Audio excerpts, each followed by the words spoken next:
देवदेव महादेवଙ୍କ अति प्रिय मास श्रावण।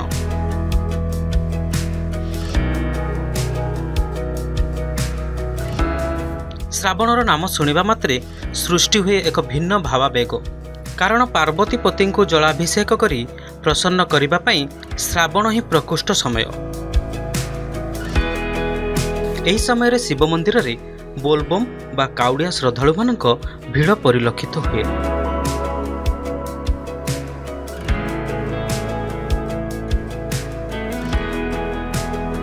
आम राज्य भी श्रावण मासरे देखा मिले काउडिया यात्रा। मानसिकधारी काउडिया माने नदी जल उठाई निजर धार्य शैवपीठ और मंदिर को जाई महादेव को जलाभिषेक करती। तेबे अनेक पंडितों मतरे ओडिशा रे काउडिया यात्रा शास्त्र सम्मत नुहे। एथिपाई विभिन्न उदाहरण स्थापन करती शास्त्रीय पंडित माने।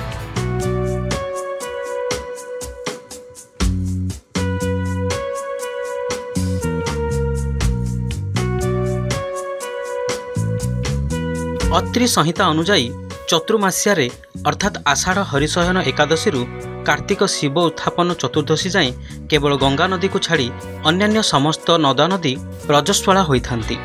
तेणु एही समय से सबु नदी जल कौनसी मांगलिक तथा देव कार्य विनियोग होई परिबो नाही बोली मत रखिथांती।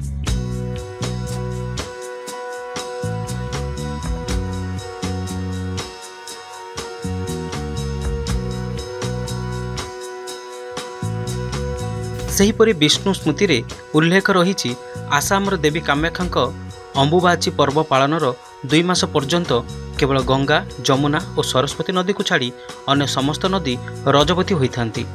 तेणु से सबु नदीर जल को देवपूज्य निमंते ग्रहण योग्य नुहे बोली कहा जायछि।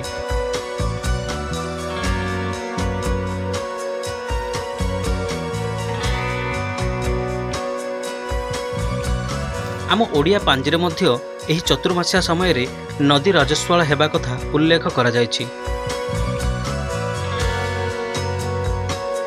नदी मानकर ही रजस्वला दोष कौन?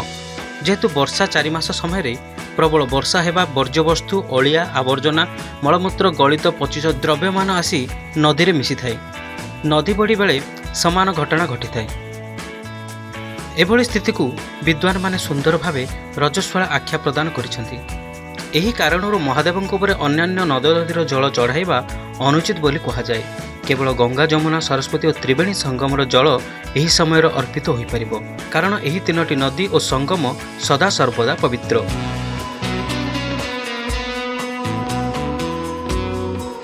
अनेक पंडितों मतरे काउडिया बा बोलबम परंपरा उत्कलीय संस्कृतिर अंश नुहे। यह होची उत्तर भारतीय संस्कृति।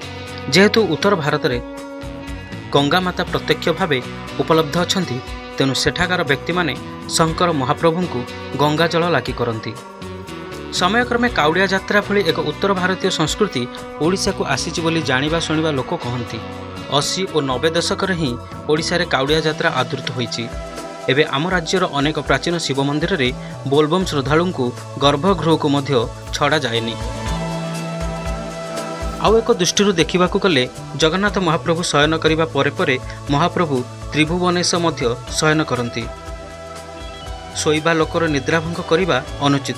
तेणु अशास्त्रीय जल आनी भिड़ लगाई भोलानाथ निद्रारे व्याघात सृष्टि करने अनुचित बोली पंडित माने जुक्ति उपस्थापन करती। Bureau report, silk city local.